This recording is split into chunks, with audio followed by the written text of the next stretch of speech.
Yo, what's up? Appreciate you being here. I want to share with you guys the 5 things that literally unlocked my paradigm. Most of the examples come from Nero knowledge and his book Outsmarting Reality. If you find any value in any of this, be sure to go check him out, go sub and follow and all of that. All right, I want to start with this. The first concept that I learned from Nero was reality is not a physical game. Now, what does that mean? It literally means that we exist on 3 dimensions. We exist on the physical plane where our flesh exists and our ego resides. We exist on the mental plane where we go in and we create the life that we want to live through our mind, through intuition. And then we exist on the spiritual plane where our soul resides. Most people in general are unaware of these 3 planes. Most people only focus on the physical plane because they're not woke enough or conscious enough of these other 2 planes. But imagine that you are trying to change something in your life and you're only able to use 1/3 of the knowledge that you have. Imagine that you are trying to climb up a hill and you can only use 1/3 of your body. How the hell are you gonna climb up that hill? You need all the components that you're made up of, and understand that because you are who you are, you gotta be aware of these other 3 planes where you go and you literally materialize your desired reality.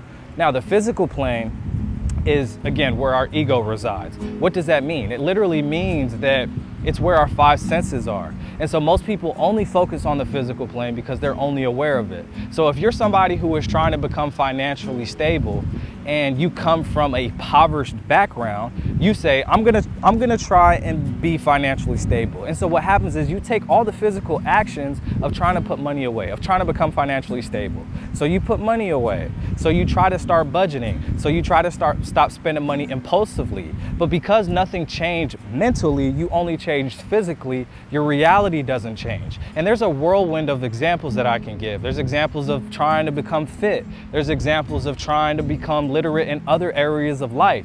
If you don't change the mental plane, you will never change physically, right? Because the physical plane is the realm of effect, and you can't change an effect by changing an effect like Nero says. You have to change the effect by changing the cause. The cause is the mental plane. Now, what is the mental plane made of? What it really is your frequency. Now, what is frequency? Damn, we could just keep going. Frequency literally just a combination of your identity, your attitudes, your beliefs, your emotional convictions, and your thoughts. Every one of those things make up your frequency, and your frequency determines your reality. Finding that out and that entire thing, that reality is not a physical game, literally unlocked my paradigm. Okay, going into number 2. Number 2 is you can't have what you don't already have. Meaning you can only have in life what it is that you truly already have. And Nero's book, he goes into this a lot, but there's another book called You Can Have What You Want If You Find It Within Yourself. You can only have what it is that you already have, which means we have a construed version of what it means to have something. Humans in general think that we can only have things if we have it in our physical possession. But like we just learned in the last tip, reality is not a physical game.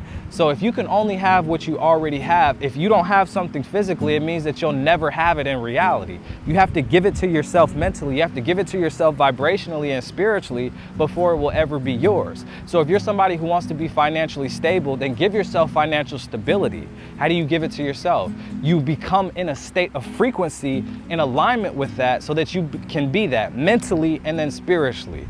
Don't focus on the physical plane. The physical plane is the lowest level of consciousness, and too many people focus on it way too much. You need to focus on what your state of frequency is in here, and your internal beliefs, your internal thoughts, and your internal programming and your internal dialogue.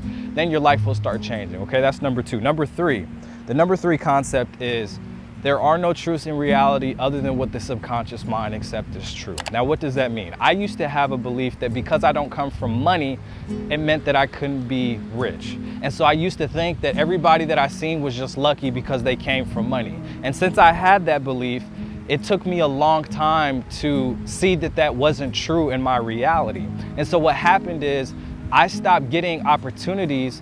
And what I really started doing was dismissing any opportunities that would have helped me unlock financial freedom, because I had an internal belief, if you don't come from money, you can't be rich. So because I held this belief, the events, the circumstances, the opportunities that came my way was only in alignment with what I believed. Meaning, if there was an opportunity for me to increase my income, I dismissed it unconsciously because of a conscious programming that I had that if you don't come from money, you can't be rich.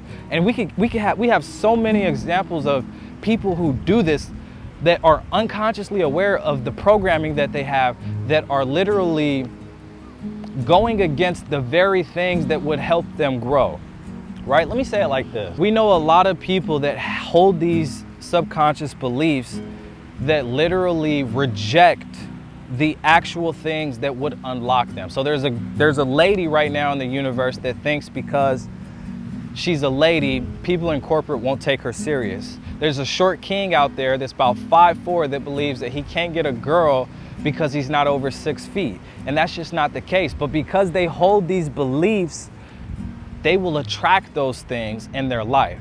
And yes, this is similar to the law of attraction, but in the Hermetic philosophy, it's called the law of correspondence. Okay, that was tip number 3. Number 4, you can't have what you need. Needing something causes you to have energetic gap between what it is that you have and what it is that you need. So there's things that you have, right? Remember, we're talking about having things vibrationally, not having things physically in your possession, because that's not what it means to have. That's what we think it means to have. So there's things that you have that you don't have physically, but because you know that you have it mentally, it's yours. And then there's things that you think that you need. What happens is this is you and this is what you need. The more that you need something, the further the gap and the distance between you and what it is that you need. You cannot have what you need. You have to have it already. You can only have what you already have. So if there's something that you want, if there's something that you need, you don't need it. Shift your needs to having. And then last but not least, number 5 is reality does not care if you're a nice person, right? Now, what does this mean? It means that God is impersonal. It means that there's a Bible verse, I think it's Acts 10:34, that says God is no respecter of persons. And what that means is that God does not reward the good and God does not punish the bad. God is energy. God is the most high consciousness, the most high frequency. And because of this, it does not care if you're nice or if you're a good person or if you're a bad person. We all know bad people that have the desired reality that they want. And we all know good people that are suffering, that are literally suffering, and they are the best people in the world. Now, why is that? It's because bad people tend to have better states of frequency than good people. Good people have terrible states of frequency. Most good people are people pleasers. Most good people don't believe in themselves. Most good people don't believe that they're worthy of their desired reality, so it doesn't materialize. Most bad people don't give a fuck about what anybody thinks. Most bad people could care less about conforming to societal norms. So what I need you to do is I need you to go be a bad person. That was tip number 5 that literally unlocked me. It unlocked so many things. I was somebody who was a people pleaser, who never wanted to piss nobody off, who cared what people thought about me, who cared how I was perceived.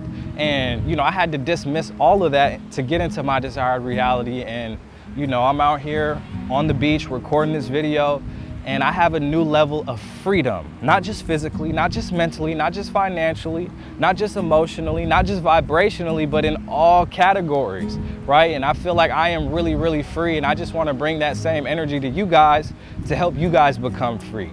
And if you're somebody who still feels like they're in chains, if you're somebody who still feels like, man, I need to change my life, then I really need you to join the Discord. I don't need you to join the Discord, but I would love to have you in there. It's called Men of Mastery. It's really where we grow, where we develop, where we pursue purpose, and we really just focus on becoming the best version of ourselves. If that's something that interests you, feel free to tap the link and join the community, and I will see you on the next one. Stay if you want to.